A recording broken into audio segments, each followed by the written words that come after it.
నమస్తే. ఈరోజు మన స్టూడియోలో ప్రముఖ ఆధ్యాత్మికవేత్త, వేదిక్ ఆస్ట్రాలజర్ గోనుగొంట్ల సురేష్ బాబు గారు ఉన్నారు. సో గురువు గారితో మాట్లాడేద్దాం. నమస్కారం గురుగారు. మణికంఠ గారు నమస్కారం అండి. సో అక్టోబర్ మాసం విశేషంగా కన్యా రాశి వారికి ఏ విధమైన అదృష్టాన్ని ఈ నెల తెచ్చిపెడుతుందంటారు? ఓవరాల్గా ఎలాంటి సిచ్యువేషన్స్ ఫేస్ చేయాల్సి వస్తుంది? ఓవరాల్గా ఎలాంటి జాగ్రత్తలు తీసుకోవాలి? సో మనం అక్టోబర్ మంత్లో బాగా ముఖ్యమైన పండుగలు ఉన్నాయి. ఒకటి దసరా, నవరాత్రులు. అది అయిపోయిన వెంటనే మధ్యలో మనకు 20 days గ్యాప్ వస్తుందండి. బట్ యాక్చువల్గా మనకు వచ్చేది 5 days గ్యాపే. అక్కడ నుంచి మనకు లక్ష్మీ అమ్మవారిని పూజించడం ఎక్కువ మనకు ఆనవాయితీ ఉందండి. అది మనం ధనత్రయోదశి అంటారు, చతుర్దశి అంటారు, నరక చతుర్దశి. తర్వాత మనకి దీపావళి పండుగ చేసుకుంటాం. దీపావళి పండుగ రోజు సాయంత్రం పూట చాలామంది ప్రదోష కాలంలో లక్ష్మీ పూజ చేస్తారన్నమాట. ఎందుకంటే లక్ష్మీదేవి ఉండాలి. కానీ ఇదే టైంలో చాలామంది కుబేరుని పూజ కూడా చేస్తారు. ఇది మనం ఏది చూసుకున్నా కానీ అంటే నవరాత్రుల టైంలో మనకున్న బ్యాడ్ ఏమంటారు నెగిటివ్ ఎనర్జీ అంతా వెళ్ళిపోయేసి విజయం సాధించడానికి కావాల్సిన ఒక సత్వం మనలో ఉంటుంది. దాని యొక్క ముఖ్య ఉద్దేశం అది. చాలామందికి మనకి ఆయుధ పూజ కూడా చేస్తారు. ఎప్పుడండి 8వ రోజు కానీ 9వ రోజు కానీ ఆయుధ పూజ కూడా చేస్తారు. ఆయుధ పూజ అంటే ఏంటంటే మనకున్న థాట్స్, మనకున్న వెహికల్స్, చాలామంది పూజలు చేస్తుంటారు. ఏదైతే మన నిత్య జీవితంలో మనం సంపాదించడానికి వాడుతూ ఉంటామో అవన్నీ మనకు ఆయుధాలు. ఏవైతే మనం కాపాడుతూ ఉంటారో అవన్నీ మనకు ఆయుధాలు అంటారు. ఇది చేసిన తర్వాత మనం నెక్స్ట్ ఏం చేయాలంటే విజయదశమి ముహూర్తం పెట్టుకుంటాం, సాధించాలనుకుంటాం. బట్ ఇదంతా అయిన తర్వాత చివరికి మనకు కావాల్సిన ధనం, సౌభాగ్యం, ఐశ్వర్యం, ఇదంతా మనకి ముగింపు ఎక్కడ వస్తుందంటేనండి అమ్మవారిని మనకి దీపావళి పండుగ రోజున మనకి పూజించడంలో వచ్చేస్తుంది. ఆ తర్వాత కార్తీక మాసం అలా వెళ్ళిపోతుంది అనమాట. ఇది చతుర్మాసంలో ఒక భాగం కూడా. ఆ తర్వాత చతుర్మాసం క్లోజ్ అయిపోతుంది అనమాట. బట్ ఇదంతా ఒక సీక్వెన్స్లో ఉంటుంది మనకి. ఈ టైంలో కన్యరాశి కనుక చూసుకుంటే వీళ్ళకి ఒక సామాన్యంగా ఉంది. పెద్ద ఉడుదుడుకులు ఏదైతే ఏమైతే లేదు. బయట నుంచి వచ్చి ఇబ్బంది పెట్టేది, బయట నుంచి వచ్చి సడన్గా అన్ఎక్స్పెక్టెడ్ చేంజెస్ కానీ వీళ్ళకైతే ఏమీ ఉండవు. ఏదైనా ప్రాబ్లం ఉందంటే అది స్వయం కృతాపరాధం. వీళ్ళ ద్వారా వీళ్ళు బుద్ధి చాంచల్యం పట్టేసి బుద్ధి సరిగ్గా పనిచేయక వికసించక దుర్మార్గ ఆలోచనలు వచ్చేసి దుర్మార్గుల సమావాసం పట్టేసి వీళ్ళు బ్యాడ్ అయిపోతారే తప్పక బయట నుంచి వచ్చి చేసేదైతే ఏమీ లేదు. ఇది ఒకటి వీళ్ళు గమనించుకోవాలి. సో ఇందులో మెయిన్ సెల్ఫ్ డిసిప్లైన్ ఉండాలి. ఈ టైంలో ఆధ్యాత్మికంగా ఉండటం, పండగలు సెలబ్రేట్ చేసుకోవటం చాలా చాలా మంచిది. ఎక్కడికెక్కడికో బయటకు వెళ్ళిపోయి వీళ్ళతో వాళ్ళతో తిరిగేసి ఆ తర్వాత మీరు రిగ్రీట్ అయి బాధపడేదానికంటే ఇంటర్నల్గా ఫ్యామిలీతోటి, బంధువులతోటి, తర్వాత స్పిరిచువల్గా ఉండటం చాలా చాలా ఈ రాశి వాళ్ళకి పర్టికులర్గా అవసరం. మనం చూసుకుంటే ఉత్తర ఇందులో 2, 3, 4 పాదాలు, హస్త కంప్లీట్ హోల్ నక్షత్రం అంటే ఇందులోనే ఉంటుంది. 1, 2, 3, 4 పాదాలు, చిత్త 1, 2 పాదాలు అంతా మనకి ఈ కన్య రాశిలో ఉంటారు. మనం కనుక చూసుకున్నాం అనుకో నేమ్ లెటర్స్ ప్రకారం కనుక చూసుకుంటే వీళ్ళకి టో, పా, పీ, పూ, షం, నా, టా, పే, పో అన్న లెటర్స్ అంతా మనకి కన్య రాశిలో ఉంటారు. ఇందులో మన గ్రహాలు కనుక గమనించుకుంటే తులారాశిలో 3 గ్రహాలు ఉంటున్నాయండి. తులారాశికి ముందు కన్య రాశిలో ఒక గ్రహం ఉంటుంది, అది కూడా శుక్రుడు ఉంటున్నారనమాట. అంటే ఎక్కువ గ్రహాలు వీళ్ళకి 2వ స్థానంలో ఉన్నాయన్నమాట. ఈ 2వ స్థానంలో ఉండి గ్రహాలు చేంజెస్ మనకి October 3rd, October 9th, October 7th 3 గ్రహాలు మారుతూ ఉన్నాయి. కుజ, బుధ, సూర్యుడు మారుతూ ఉన్నారనమాట. కుజుడు అయితే వీళ్ళకి లాస్ట్ మంత్ నుంచి అక్కడే ఉన్నారు. ఈ యొక్క గ్రహస్థితి మనకి ఎప్పుడైతే ఉందో October 15th నుంచి 2nd వీక్ నుంచి మారిన గ్రహాల స్థితి కనుక మనం చూసుకుంటే వీళ్ళకి ఫస్ట్ హౌస్లో నుంచి 2nd హౌస్లో సూర్యుడు ఉండటంతో ఏమి చెప్తారు, ధనం, ధనచ్ఛేదం, శ్రీం అఖిల విషయ భోగం అంటారు. అంటే ఒక రకంగా ఏ ప్రకారం కనుక చూసుకున్న ధనం వస్తుంది, వచ్చిన ధనం కూడా ఖర్చు అయిపోతుంది, కానీ ఐశ్వర్యవంతంగా ఉంటారు. అఖిల విషయ భోగం, అన్ని విషయాల్లో చాలా ఎంజాయ్మెంట్గా ఉంటారు అని మనం తెలుసుకోవచ్చు. అంటే నేను మొదట్లో చెప్పిన విధంగా పెద్దగా ఇబ్బందులు అయితే ఉండవు.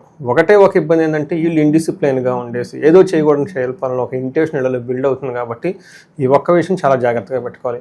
మనకి సూర్యుడు 2nd హౌస్లో ఉండి 8th హౌస్లో చూడటంతో దీనికి మనకి ఏమంటారంటే హీనత్వం, దుష్ట సంసర్గో, మనస్తాప, తర్వాత వ్యధ, కృషి, వాణిజ్య నిష్ఫలం, అంటే విత్తరాశి గతోస్ అన్నాడంటే ధనానికి సంబంధించిన వ్యవహారాల్లో బాగున్నా ఏదైనా కనుక పని కానీ మనం చేయాలనుకుంటే అందులో ప్రాబ్లమ్స్ వచ్చే అవకాశం ఎక్కువగా ఉంటుంది.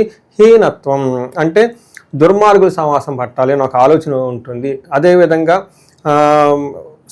దుష్ట సంసర్గ, దుష్టులతో సమాసం చేయాలన్న ఆలోచన ఎక్కువ ఉంటుంది అనమాట వీళ్ళకి. అలానే కటువుగా మాట్లాడటం, వీళ్ళతో అబద్ధాలు కూడా మాట్లాడటం, ట్రిక్కీగా ఉండటం, ఈ టైప్ వీళ్ళు ఉన్నట్టుండి చేస్తూ ఉంటారు. వాళ్ళు ఎంత పెద్ద పొజిషన్లో ఉన్నా కానీ ఆ గ్రహాల యొక్క ప్రభావంతో వీళ్ళు మైండ్ ట్రిక్కీగా ఉంటే బాగుంటుంది, ఒక టిక్లిష్గా ఉంటే బాగున్న ఒక ఆలోచన వీళ్ళకి ఉంటుంది. అదేవిధంగా 8th హౌస్లో దృష్టి ఉండటంతో గొడవలు అయ్యే అవకాశం కూడా ఎక్కువగా ఉంటుంది.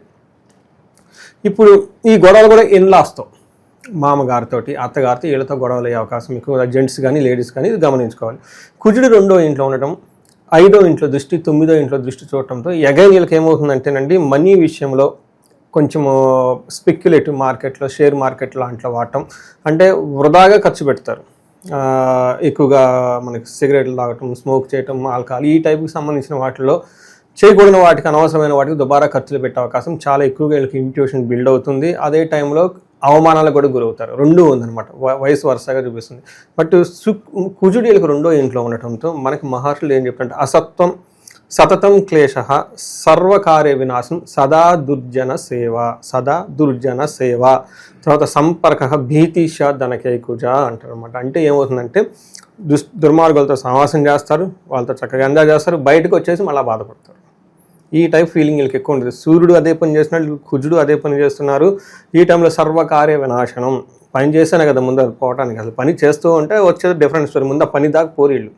అంతేకాకుండా సత్వం, శరీరంలో బాధ బలం తగ్గిపోతుంది. తర్వాత మనీ విషయంలో కోల్పోతారు, అవమానాలకు గురే అవకాశం ఎక్కువగా ఉంటుంది. మనం ఏ ప్రకారంగా సూర్యుడు చూసుకున్నా, కుజుడు చూసుకున్నా వీళ్ళకి మైండ్ చంచలంగా ఉండేసి, ఓకే, వ్యసనాలకి ఎక్కువగా గురయ్యి, తర్వాత చేయకూడని వాళ్ళతో పరిచయం చేసుకొని చేయకూడని పనులు చేయాలని ఆలోచనతో ఎక్కువగా ఉంటారు. ఇది చాలా కేర్ఫుల్ అయిన ఒక ముఖ్యమైన విషయం గమనించుకోవాలి. ఇప్పుడు చేసేటప్పుడు బాగానే ఉంటుంది, తర్వాత మళ్ళీ రిగ్రెట్ అయ్యే బాధపడే సిచ్యువేషన్స్ కూడా అవకాశం ఉంటుంది. కాబట్టి ఇది గమనించుకొని కొంచెం బ్యాలెన్స్డ్గా ఉండటం ఎంతైనా అవసరం. ఇదే టైంలో శుక్రుడు ఫస్ట్ హౌస్లో ఉండటంతో ఏమంటారు అర్ధలాభాచ సౌఖ్యం పరస్త్రీ సంగమం యత్నకార్య లాభాశ్చాత్ ధనకే భృగునందని అని చెప్తారంట. అంటే వీళ్ళకి ఏమవుతుందంటే లగ్నంలో శుక్రుడు రావడంతో నీట్గా డెకరేట్ చేసుకోవటం, పెర్ఫ్యూమ్ చేసుకోవటం, పోష్గా ఉండటం, చక్కగా డెకరేట్ చేసుకోవటం, స్నానం చేయటం, సెండ్లు కొట్టుకోవటం, ఈ పనులన్నీ చేసేస్తూ ఉంటారు. సౌఖ్యంగా ఉంటాయి శారీరకంగా. అంతేకాకుండా పరస్త్రీ సంగమం తదా, జెంట్స్ అయితే వేరే లేడీస్తో కలిసి ఉండడానికి ఇష్టం చూపిస్తూ ఉంటారు. వయసు వరుస ఈవెన్ లేడీస్ అయితే వేరే జెంట్స్తో ఎక్కువగా మాట్లాడటానికి, కలిసి ఉండడానికి ఎక్కువ ఇంట్రెస్ట్ ఈ టైంలో ఎక్కువ చూపిస్తూ ఉంటారు. తర్వాత చేసే పనుల వల్ల టోటల్గా ధనం లాభం కూడా ఉంటుంది. పర్టికులర్గా స్త్రీలకు సంబంధించిన ఎవరికైనా భేదాభిప్రాయాలు అంటే ఈ టైంలో పర్టికులర్గా లవ్ మ్యాటర్స్ కానీ, లేదంటే భార్యాభర్తల మధ్య అన్యోన్యతకు సంబంధించిన వ్యవహారాలు ఏదైనా కనుక తేడా ఉంటే ఈ టైంలో వీళ్ళకి మనస్పర్ధలు వచ్చేసి ఉంటే ఇవి పోతాయి ఈ టైంలో. సో ఇది ఒక బెస్ట్ టైం అని చెప్పుకోవాలి. లేడీస్ కొని అయితే పురుషులతో కానీ, వాళ్ళకి హస్బెండ్ కానివ్వండి, వాళ్ళు ప్రేమ వ్యవహారాలకు సంబంధించిన ఏదైనా వ్యవహారం ఉంటే ఈ టైంలో వాళ్ళకి మనస్పర్ధలు ఏమైనా ఉంటే అవన్నీ పోయేసి ఒక బ్యాలెన్స్డ్గా ముందుకెళ్తారు. సో వీళ్ళకి ఉత్తర ఫాల్గుణ నక్షత్రం వాళ్ళకి పశునాశనం ఇది ఒక్కటి మాత్రం చూపిస్తుంది, మిగతా విషయాలు అన్నీ చాలా బాగుంది. బట్ ఏదైనా ప్రాబ్లం ఉంటే వీళ్ళ ఓన్ డిసిషన్స్ విషయంలో కొంచెం జాగ్రత్తగా ఉంటే బాగుంటుంది. ఇక ఈ రాశిలో గురుగారు ఏ నక్షత్రాలు ఉంటాయి, వాళ్ళకి ఎలా ఉండబోతుంది పర్టికులర్? ఇందులో ఉత్తర ఫాల్గుని, హస్త, చిత్త 3 నక్షత్రాలు ఉంటాయి. ఉత్తర ఫాల్గుని నక్షత్రం చూస్తే వీళ్ళకి మిక్స్డ్గా ఉందని మనం చెప్పుకోవాలి. ఒకటి వీళ్ళకి ఐశ్వర్యవంతంగా ఉంటుంది, ధనలాభం ఉంటుంది, పార్టీలు ఫంక్షన్లు ఎంజాయ్ చేస్తారు.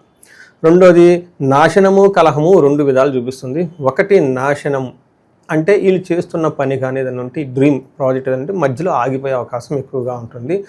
దాన్ని ముందుకు తీసుకెళ్ళని పరిస్థితి, ముందుకు పోని పరిస్థితి ఒకటి ఉంటుంది. దీనితో పాటు కలహము, గొడవలు అయ్యే అవకాశం కూడా ఎక్కువగా ఉంటుంది. ఈ గొడవలు కూడా అన్నదమ్ముల గురించి, లేదంటే ఆస్తుల గురించి, రియల్ ఎస్టేట్, లేదంటే గోల్డ్ ఇలాంటి వాటికి సంబంధించి గొడవలు అయ్యే అవకాశం ఎక్కువగా ఉంటుంది.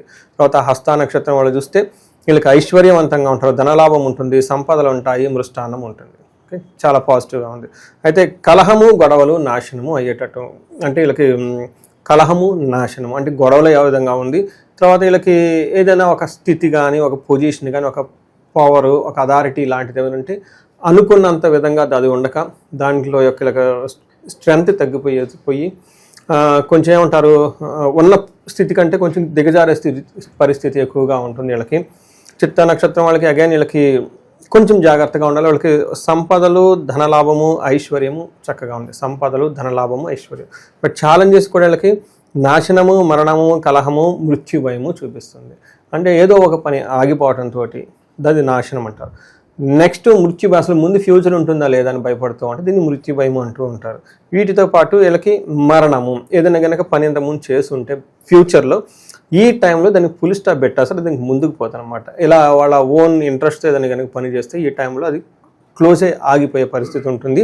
చిత్తా నక్షత్రం వాళ్ళకి కొంచెం రెమెడీస్ ఎక్కువగా చేసుకుంటాం చాలా ఎంతైనా అవసరం. ఉత్తర ఫాల్గుని నక్షత్రం వాళ్ళకి పశునాశనం లేదా వాహనాలకు సంబంధించిన వ్యవహారాల్లో తేడాబడి ఇబ్బంది పడే అవకాశం ఎక్కువగా ఉంటుంది, ఇది గమనించుకోవాలి. సో ప్రజెంట్ ఉన్న గ్రహస్థితి బట్టి ఈ రాశి వాళ్ళకి ఎలాంటి పరిహారాలు బాగా అవసరం అంటారు ప్రస్తుతానికి? సో పరిహారాలు చూసుకుంటే వీళ్ళకి ఫస్ట్ దేవి నవరాత్రులు చక్కగా చేసుకోవాలి. అక్కడ నుంచి దీపావళి పండుగ చాలా చాలా విశేషంగా చూసుకోవాలి. ఎందుకంటే ఈ రాశి వాళ్ళకి సామాన్యంగా ఉంది. ఒక్క గ్రహణాల విషయంలో కొంచెం ఇబ్బంది పడుతుంది కానివ్వండి, ఈ మిగతా విషయాలకి ఒక సామాన్యంగా ఉంది. ఎందుకంటే ఏలినాడు శనులు కానివ్వండి, అష్టమ శనులు కానీ ఇలా వేరే వ్యవహారాలకు సంబంధించి అంత పెద్ద ప్రాబ్లం అయితే ఏమీ లేదు. కాకపోతే ఉన్న విషయంలోనే కొంచెం స్లోగా వెళ్తూ ఉంటుంది. ధనం సంబంధించిన వ్యవహారాల్లో, ఉద్యోగానికి సంబంధించిన వ్యవహారాల్లో ఒక సామాన్యంగా వెళ్తుంది. గ్రోత్ అనేది వీళ్ళ ఎక్స్పెక్టేషన్కి తగిన విధంగా అయితే ఉండదు.